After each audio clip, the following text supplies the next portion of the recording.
Louisiana is in a state of emergency tonight. Authorities are scrambling to contain the massive oil spill, and time is running out.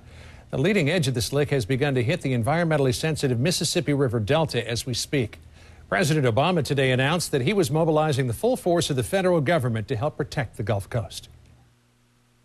I have ordered the Secretaries of Interior and Homeland Security, as well as Administrator Lisa Jackson of the Environmental Protection Agency, to visit the site on Friday to ensure that BP and the entire U.S. government is doing everything possible, not just to respond to this incident, but also to determine its cause. The oil rig explosion caused a spill that is now 5 times larger than anyone thought, and we could be looking at a serious blow to the environment. Our Brian Todd is in Robert, Louisiana for us this evening. Brian, what's the latest down there? John, as you mentioned, the federal response to this has ratcheted up, but the question is it going to be enough? At this hour, you just mentioned the leading edges of this oil slick are entering the Mississippi Delta. The mouth of the Mississippi River is vulnerable at this hour. There are wildlife refuges in the path. Here is a statement from an administration official today that kind of puts everything in a nutshell. Quote, "It has become clear after several unsuccessful attempts to secure the cause of the leak that it is time for BP to supplement their current mobilization." Translation, the feds are jumping into this more heavily than they ever have. A week and a half after this oil rig exploded, the Pentagon is now involved. The Departments of Homeland Security, Commerce, the Interior, EPA, all coordinating responses to this, all overseeing BP's operations and offering resources. What could happen here? Well, the military could jump in with aerial drops of dispersants, oil dispersants, chemicals, things like that. You could see that coming out of planes like C-130s in the coming days.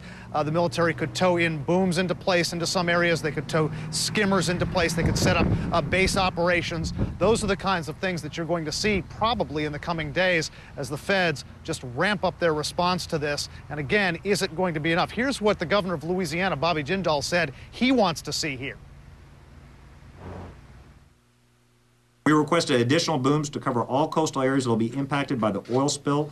That would help to protect our coast, our fisheries, as the oil comes closer to our coast. We also asked Secretary Napolitano that response teams be on the ground, be ready to respond when and if the oil reaches our coast. We're continuing to push the Coast Guard and BP for more resources to see more boots on the ground in response to the oil reaching our coast. Now, that controlled burn operation that's been going on, that's also going to be ramped up. One BP official said they hope to kind of ratchet that up to be able to burn off about 500 to 1,000 barrels of oil at a time. But with 5,000 barrels gushing out per day, John, that may not be enough to contain any of this. Yeah, it might not keep up with the flow of oil. Brian Todd for us tonight in Robert, Louisiana. Brian, thanks so much. The Gulf oil spill threatens wide-scale coastal damage in 4 states along the Gulf Coast. The environmental and economic impact could certainly be disastrous. With us now to talk more about this is presidential historian Douglas Brinkley, who's very familiar with that area. He's the author of The Wilderness Warrior, the story of Teddy Roosevelt's efforts to preserve wildlands in this country. And also with us, Tom McKenzie. He's the spokesperson for the U.S. Fish and Wildlife Service for the Southeast region. He's also in Robert, Louisiana tonight. Tom, let me begin with you, if I could. What do you expect could be the magnitude of this disaster, the impact as this oil floating on the surface of the water starts to come ashore? The predictions on the actual impact are really tough to assess. The main effort that we've been trying to do is get the booms out in front of key wildlife areas, to include the nesting areas at Breton National Wildlife Refuge, which has a number of brown pelicans that are on site right now, literally hatching their eggs. Mm-hmm. You know, it could take weeks to stop this leak. They've been so far unsuccessful, they may have to drill a second well to take the pressure off of it. 210,000 gallons a day of crude oil, meantime, is leaking out. And just rough calculation is if this goes on for 50 days, a little more than a month and a half, it could spill as much oil as the Exxon Valdez, which was 11 million gallons. Could you potentially see, Tom, that this could be a disaster, the scope of the Exxon Valdez in Prince William Sound in Alaska?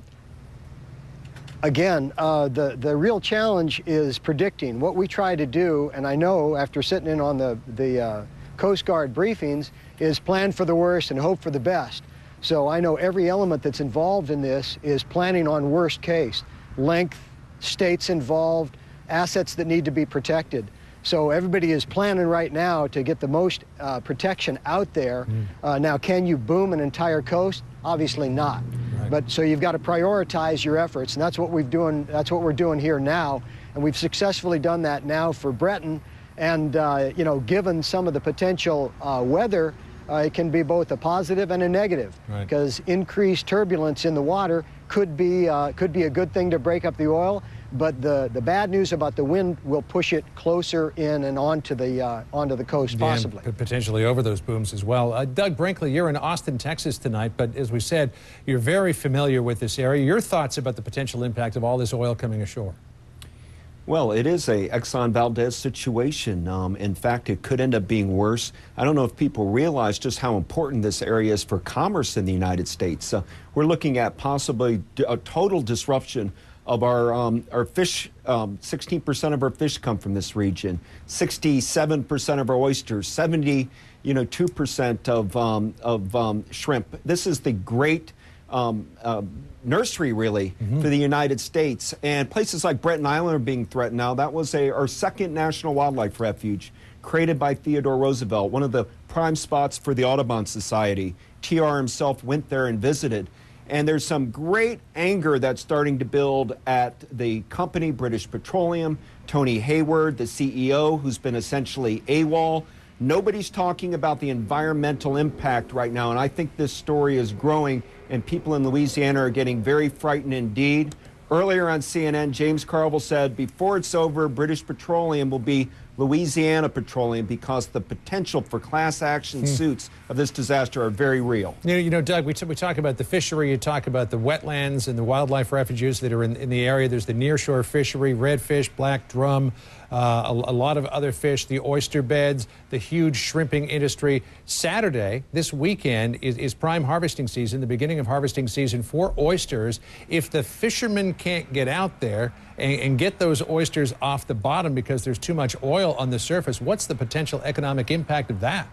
Gigantic. We're looking at a doomsday scenario on that ragged boot heel of Louisiana for places like Plaquemines Parish and St. Bernard and others. When you had Exxon Valdez, some of that oil got under rocks, and you can go up there and still see it today. But when it gets into the wetlands, it's hard to get out. And what's angered a lot of people is Tony Hayward, the CEO of BP, said that this is like iced tea looking compared to the darker oil spill in Alaska. They need to have some corporate leadership right now, talk about the environmental impact of it, and BP has to stop hiding and, I think, step to the plate. Yeah, I know, Tom, that you said this is all about trying to predict what's going to happen, but the response to it at this point, the amount of technology that has been dispatched, the fact that the Navy and other aspects of the military may join the fight there, is it going to be enough to keep the majority of that oil from coming on shore? Well, that's the million or billion dollar question, isn't it? And I really couldn't predict the future on that. We do have, you know, 4 refuges that we're concerned with, but also the amount of wildlife that we're looking at, anything from the nesting sea turtles, which should begin their nesting season almost any time now, along with possible manatees. Obviously, we have a lot of resources to protect. And the good thing is we've got a lot of really highly trained professionals that are out there doing it right now. A lot of highly trained professionals who certainly have their work cut out for them. Tom McKenzie from U.S. Fish and Wildlife, thanks for joining us. Doug Brinkley, is always great to see you. Sure. Thanks for being with us.